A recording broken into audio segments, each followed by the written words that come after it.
What's going on, all you minties? Uncanny Omar here from Near Mint Condition, the home of collected editions. And join me today for your advanced look at the King in Black Omnibus from Marvel Comics. So, let's get this party started.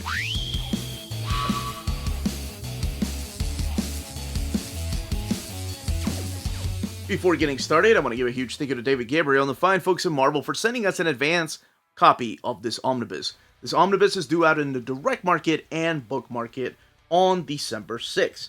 And speaking of direct market, book market, we are looking at the direct market cover. On the left-hand side is your standard edition cover that will be available everywhere. And I've shared the designs of the dust jackets already on our social media. We're at Near Mint Con, and that's everywhere on Instagram, Facebook, and Twitter. That's where I usually like to share in advance what the entire dust jacket looks like, including the spines, in case people buy the books based on what the spine images are. But let's shift the focus back to this. So here we have a cover by Ryan Stegman. King in Black, we have Venom there with a sword. What does that even mean? Kate, Stegman, Mayer, and Martin. This is a thicker than a Snicker omnibus, I can tell you that. It is huge. Look at that big spine. Marvel Omnibus, King in Black, Kate, Stegman, Mayer, and Martin. And there is Knull down there. And the Knull Dragons. Knull is here. Parental Advisory. Woo! All the books that are collected in here, which we'll get to in a little bit. A little bit about what the plot is, and then, of course, the ISBN. And the retail price of this one is $150. This book does have 1,568 pages, though. So it's up there with AVX as one of the biggest ones. Underneath the dust jacket, I love this iconic image of Earth's mightiest heroes, Fantastic Four, the Avengers, heading to the darkness. What is falling from the sky? And with the words, the King in Black, written up there, all from the very first issue. So speaking of first issue, on my channel I tend to stay away from spoilers when doing overviews, but I do need to talk about what the premise of this is. What is this huge book about? Not just what's collected in here. And I will be talking about the mapping because that is very important to a lot of us. But I did want to talk about the first issue. And I'll talk about the first issue and just a little bit of Venom and maybe like the first page of issue 2, and that's it. But just in case you don't want to know anything, maybe put me on mute. Man, that might still spoil some things. Maybe skip to the build of the book. But just in case, minor spoilers going in just for the first issue, setting up this event. I will be talking a little bit about Absolute Carnage, which of course led to this, but not in full detail as to what happened in that story with the characters. But here I do need to talk about some of the characters that have shown up in this run of Venom by now that play a big role in this, and of course talk about the King in Black issue 1. So again, just minor spoilers going in. Alright, let's crack it open and talk about this book. Alright, getting this book open. Black hand paper. It makes sense. I am going to kill your world. King in Black. Here are all the miniseries and tie-ins, and of course the main event, but all the credits, all the writers, all the artists, all the pencilers, the inkers, the breakdown artists, the finishers, letterers, colorists, editors at the time. This is all where all the credits are found, and on the very next page. So, of course, the big head writer of this is Donny Cates and Ryan Stegman. Donny Cates writing these issues, the first 5 issues, or the 5-issue miniseries, rather, of The King in Black, and, of course, writing Venom. And then you have Guardians of the Galaxy, and I'll be honest with you, looking at this right here, this is exactly how the book is mapped. So if you were thinking, oh, they're going to put everything in between issues, no. Is it important to put everything in between issues? Absolutely not. Was it important to put some things? Yeah. I kind of wish they had put some things in between issues. And I'll talk a little bit about that here in a second before we talk about the mapping. But yes, we also have an introduction here by Ryan Stegman talking about how a few years ago he was just done drawing these type of characters and he wanted to move on to something else. Until he got a call from an editor, and the editor got him together with Donny Cates, and they talked, and he was like, okay, this sounds nuts, but let's do it. He was already planning out the King in Black, Knull. So all of this takes place after the events of Absolute Carnage. It takes place during Donny Cates' run on Venom. As a matter of fact, the Venom tie-ins are all in here, issues 31 through 34. They're all collected in here. So if you remember in issue 30, Venom and his son Dylan just got back from some time, or rather a dimensional adventure where they went to another dimension, came back here, and the entire city was black. So there's a little bit of inconsistency here because the city is lit up during this moment. But the call goes out. Venom knows something is coming, so he calls the Avengers, and he's like, it's time, guys. Knull is here. We gotta get together. So the Avengers know how desperate this is, that a call came, and they have been ready for this. He goes and wakes Dylan up, and he says, I'm sorry, buddy, but we gotta go. And Dylan can feel it, because if you remember, Dylan has a little bit of the symbiote in him. He's a lot different than Eddie Brock. Eddie Brock, of course, merged with the symbiote. The symbiote chose him in a just moment of desperation, if you will, for both of them. Whereas Dylan was actually born of woman, if you will. That he actually has this built into his DNA codex, which played a big part in, of course, Absolute Carnage. But since he's his son, he can feel these things too. Now, during the event of Empire, I don't know if some of you all remember how that ended, Tony Stark decided, okay, I'm going to keep some of this Kree, Skrull ships, and I'm going to weaponize them. I'm going to use them kind of like his armor around the world, if you will. The idea behind, of course, the Avengers 2, what he wanted with the Ultron Initiative. And what he does is he sets them up as bombs because they see these giant dragons coming, just thousands of dragons heading towards Earth. So they start blowing up. And he's like, that was easy, I did it. And Venom, Eddie's like, no, you don't understand. They can't be stopped. We have to stop Knull. That is the only way to end this. And then, of course, we get the title, The King in Black. And this amazing scene where the heroes are like, holy crap, what are we up against? And this is where, this is a throwback to the JMS era and some of Dan Slott's era, of course, where Ezekiel showed Peter Parker a bunker. And he was like, okay, look, Morlun and his family, they're going to come and try to kill you. They're going across the multiverse. Here's a bunker. Stay here. So that's where Eddie takes his son because he fears that the King in Black is coming for all the symbiotes. And, of course, he wants to destroy the world. So now you have the Avengers, including my boy there, Living Lightning. It was so good to see him fighting off these Knull dragons, which in the end really don't amount to anything. Then they get the call from the X-Men, and Professor X is like, yo, I'm sending my X-Men here to help you. We're going to take these people out. Because right now they are waiting on Thor. Thor's doing his own kind of adventure. Whether he shows up or not in the event, one way to find out. But at least they've got someone that can bring the lightning. And that, of course, is the goddess herself, Storm. So they've got a little bit of lightning power behind them. Now, is it important to have read Venom's run by Donny Cates or Absolute Carnage? I think so. I mean, you can put together what's happening. For example, Venom right now feels like the only way to destroy Knull is to actually infiltrate his mind, to pretty much merge with the entire dragons that are coming here, these Knull dragons. So he heads to this chair that was built during Absolute Carnage, which Carnage used to control everyone. So he's going to make his own army by controlling the symbiotes and attacking them. And then, holy crap, he realizes that Knull's enemies extend outside of the heroes on Earth. He's made enemies of the Celestials, and he has conquered the Celestials.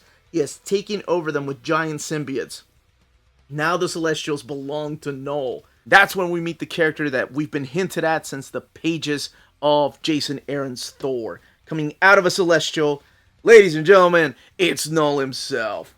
Love this intro. He's such a badass anime type of one-dimensional character that I love. He's just wiping the floor with these heroes. Because, sometimes our heroes get cocky and he's like, I'm going to kill your world. However, he says, in the meantime, I am looking for the human named Brock. Bring him to me and this death will all be painless. That is such a badass moment. Like, that's how your main villain shows up. So now, Captain America, of course, has an ace up his sleeve. Him and Tony have been working with someone that has come back, and this is, again, a spoiler for issue number 1. I don't know if you guys want to... I did say that want to spoil a little bit of what happened in the pages of Venom by talking about Dylan, and Absolute Carnage by talking about the chair and the symbiotes, of course. But this does go a little bit into something that's been going on in the Marvel Universe, a character that died and came back and kind of forgotten about again. But just in case, if you don't want to know, maybe don't go look at the next page. But Tony's like, okay, he's ready. And he's asking for permission to unleash the secret weapon. Captain America's permission granted is spoken. And they finally get to unleash the Sentry. He's got the power of 1,000,000 suns, or he's got the power of 100 suns. There's a lot of inconsistency with the writers, too. But he is what is known as the strongest character in the Marvel Universe. I'm not saying he's got godlike strength like Thor, although they went up together in the pages of Siege, or he's got godlike powers like the Phoenix, or even Captain Universe, or characters like that, but he's a pretty strong dude. Now, this is when they realize, holy crap, we might be in trouble. So, the Sentry goes up against Knull. Knull picks him up and says, hey, aren't you the one that did something to Carnage in the pages of New Avengers by Brian Michael Bendis, issue number 2? Okay, he didn't really say that, but if you remember, that's New Avengers. Okay. He does practically the same thing to the Sentry. Then all the heroes are like, holy crap, he just killed Bob. Oh, man, and this is when Venom just, snaps. This is when Eddie Brock realizes there's only one way out of this. There's only one way we can get out of this. Now, we go back to this moment where Knull decides that he's going to make the world dark. He's going to cut the world away from its solar power by just darkening the world with his thousands of just Knull dragons. They're just encasing Earth in a big black ball. So Storm can't do anything. The heroes are being taken over. The Knull dragon bombs are dropping, and this is when the decision is made. This is when Venom and Eddie start talking, and he's like, okay, this is the only way that we can do this. We gotta give him what he wants. So he makes a deal with Knull. He approaches Knull, and he's like, I know you want me. And Knull's like, hey, I remember you. You're one that killed my dragon, huh? And he's like, look, just take me. Just leave us alone. Leave the world alone. Take me. And he's like, I don't want you. I want the other Brock. I want Dylan Brock. You are completely worthless to me. So he rips the Venom symbiote from Eddie Brock and then drops him. And that's the end of issue 1.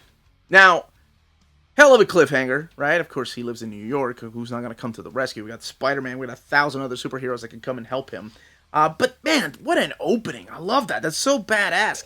This character's just killing everybody. You know that it's going to lead to everybody becoming evil because they all have the symbiotes of their own. And how are they going to defeat this villain that is just pure darkness? Now, what happens next is okay, first of all, there are some variants on the opposite page of the standard edition covers. Yeah, he lands, right? He lands on a card. That's pretty much it. As I said, I would talk just about just one page. That's it. That's it. Now, in between this issue, though, you could have read issue 31 of Venom, but that's not collected until after the main event, the 5th issue of the King in Black. So you could skip the main event and go to issue 31 of Venom. And this works like a little bit of a flashback. We get to see the character of Rex again, who was introduced earlier on in the pages of Venom. And then we get to relive this moment all from Eddie's perspective of being dropped. Interesting issue. Does it break the tension? Yeah, a little bit, but it would have been nice to be added in between issues. That would have been great. And the same thing keeps happening. I'm just going to show you just a little bit of the artwork, of the insane artwork that Ryan Stegman is doing on this freaking miniseries. It's so awesome.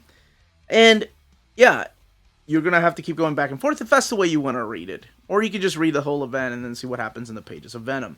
So, Venom is collected after King in Black, and then we get into the other miniseries, such as the Wiccan and Hulkling one-shot right here, which has them fighting one of Knull's dragons.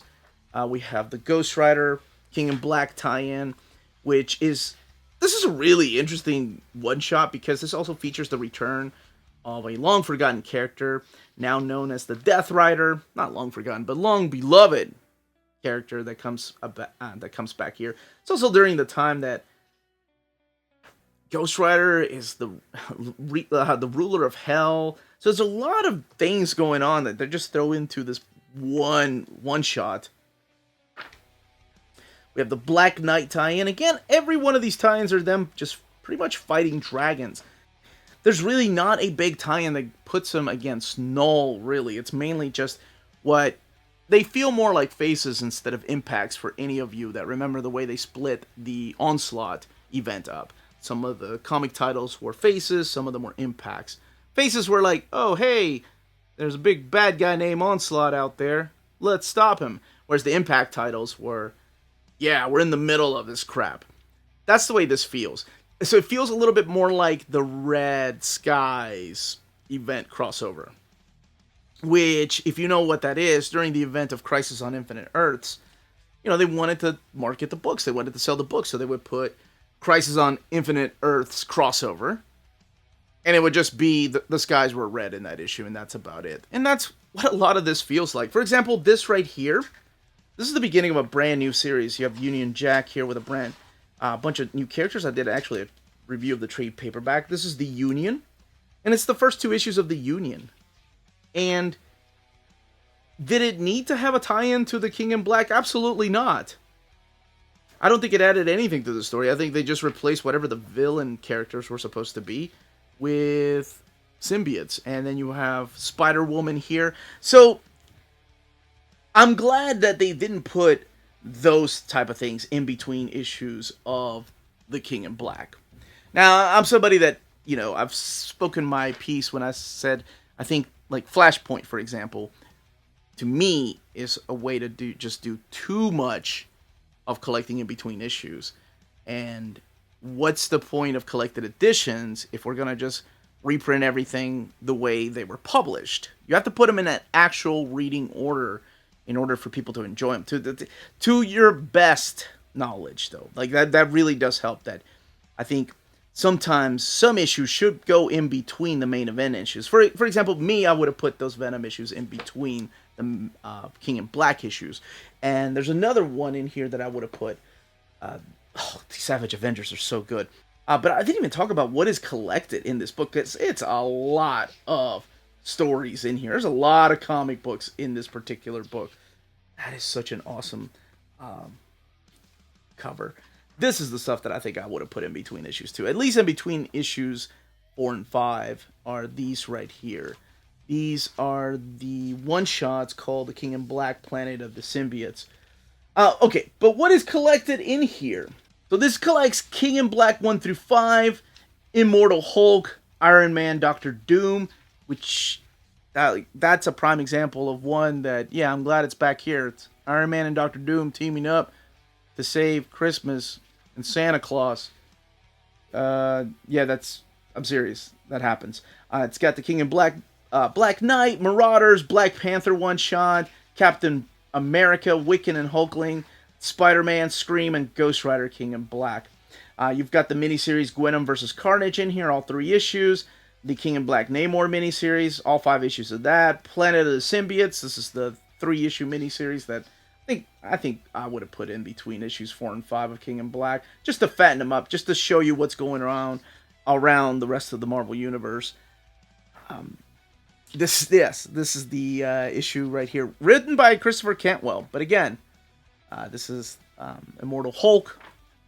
Oh, sorry, I was talking about what is collected in here. You've got the Planet of the Symbiotes, as I mentioned, the Return of the Valkyries 4-issue miniseries, the Thunderbolts 3-issue miniseries, the Symbiote Spider-Man. Symbiote Spider-Man and Namor are prime examples, too, of stories that happen in the past that have to do with Knull or the symbiotes. So, those belong in the back. I'm glad they're collected in here, but they really would have broken up the tone of the story had they been put in between issues. You also have the Black Cat, King in Black miniseries, all 3 issues, Daredevil 26 through 27, Deadpool number 10, Fantastic Four 29 and 30, Guardians of the Galaxy number 10, Miles Morales Spider-Man 23, Sword 2 through 4, Savage Avengers 17 through 19, Spider-Woman 7 through 8, The Union 1 and 2, Venom 31 through 34, and the King in Black Handbook number 1. So that's pretty much everything that is collected in this omnibus. And again, the miniseries, the one-shots, and everything is broken apart by just the titles of the stories. And to clarify it, this isn't an event per se that at the end of Venom versus Carnage, you don't see to be continued in Black Knight #1 or anything like that. It's not like, I always mention things like Extinction Agenda or things like the Executioner song, where you have part 1 in Uncanny X-Men and continues over to X-Force, then you gotta go read Adjectiveless X-Men, then go back to X-Factor. This is more like Infinity Gauntlet, where you have the main event. Yes, it would have been nice to have the Silver Surfer issues in between the Infinity Gauntlet issues, but everything is kept in the back. But yeah, they collect everything that had to do with the King in Black. I believe the only thing that was missing was the Web of Venom, I believe. Yeah, so this is the symbiote Spider-Man story, this one taking place in the past, and his dealings with Knull and how he's forgotten about that character. Well, you can read it to find out. Here's the handbook, and this talks about pretty much characters that have had crossings with symbiotes over the years. And that's found all the way in the back. You have character designs back here for not just the King in Black, but also other miniseries. And then you have the thumbnails to more variants. Keep in mind, there's variants in between issues, just like this, in thumbnail style. Now, did I want these in full splash pages? Yeah, absolutely, some of them. But holy crap, that would have been probably about 120 more pages added to this already fat book. Sure, they could have done it. The Savage Avengers story. Here's the big thing that I want to say. The Savage Avengers story features Conan the Barbarian. When this is reprinted, are they still going to be able to reprint this book with the character of Conan in there? Or are they going to omit the Savage Avengers issues? If this goes out of print and they need to reprint it, because now we know that Conan is no longer with Marvel Comics, it's over at Titan Comics. So things like that I always wonder about, or things like the What If Omnibus. Can't reprint those Conan stories anymore. Like, what if Wolverine battled Conan? It's things like that I'm curious about. Like, what is the deal, between Marvel and the estate of Robert E. Howard? Could they still reprint this because it was a Marvel story? I don't know. That's definitely a question that I do have for the collected editions department that I hope to get back one day. It was nice to see Reptile brought back memories of the Avengers Initiative and Avengers Academy. Now, before we look at the binding, I'm sure I'm going to be asked, well, if I don't have the issues of Venom in between the King in Black issues, how is it mapped in the Venom Omnibus by Donny Cates and Ryan Stegman Omni? Well, I can answer your question right away, because I made sure to cover all my bases when talking about this book. So here is the ending. Again, we're going to go back to the ending of The King in Black, issue 1. Variants, which we had variants here. But instead of The King in Black 2, we do have Venom 31. So this gives us the Venom 31 issue, how he's falling, it's all inside of his head. And then, after issue 31 of Venom, we go to issue 2 of King in Black. That is what I wish they had done in here. So, to me, this is better mapped. Of course, you're going to meet people that are going to want everything. Oh, I wanted it to be the way that it was released, or in a proper reading order, reading Namor at the beginning, and Symbiote Spider-Man before the King in Black. I mean, you could follow that order and leave a bunch of marks all over your book. I don't know. I don't really think that adds to the reading experience, but that's my 2 cents. Okay. This is basically more for people that just want the entire event, or big fans of events, and want every single tie-in issue and miniseries that had to do with these symbiotes and the King in Black and Venom. Now, let's talk about the build of this book, because we are talking about 1,568 pages. It's a big book.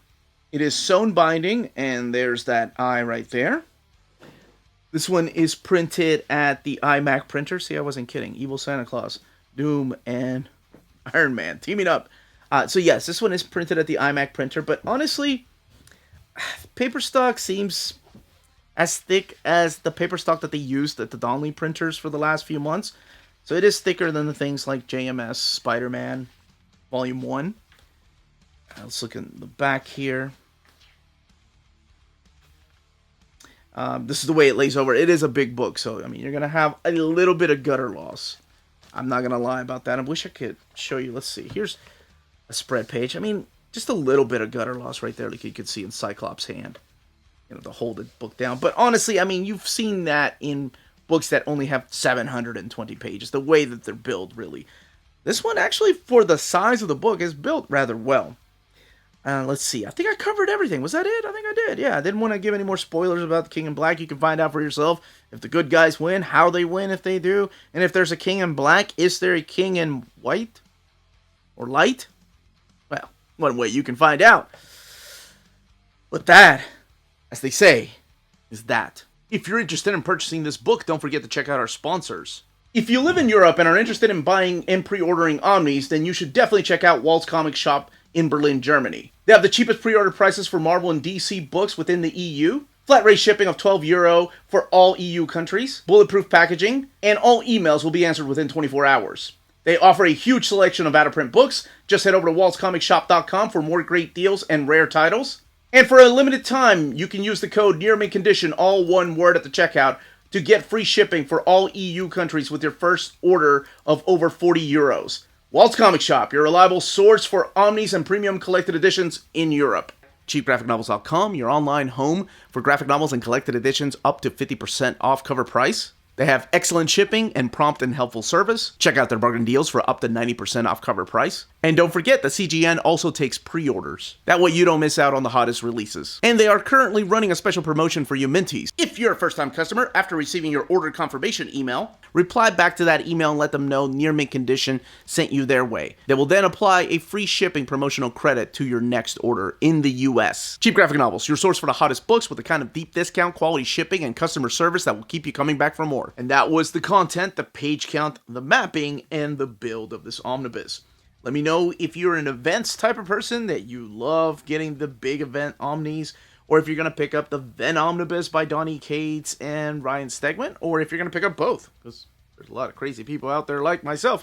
But yeah, I would love to know all those answers, which cover you're going to pick up, what you thought of the event, if you thought this was where everything was leading that Donny Cates was doing for the last few years on Venom, and what you would like to see happen to the character of Venom. Would you like to see something like this again? Another King in Black, if you will. But if you have any questions, leave your questions down below. Don't forget to smash that like button, subscribe, and ring that bell for notifications to let you know when our videos are going live. We are on Spreadshop and Patreon. Amazing ways to support the channel if you can do so. And more importantly, all of you, stay healthy and safe out there. Much love.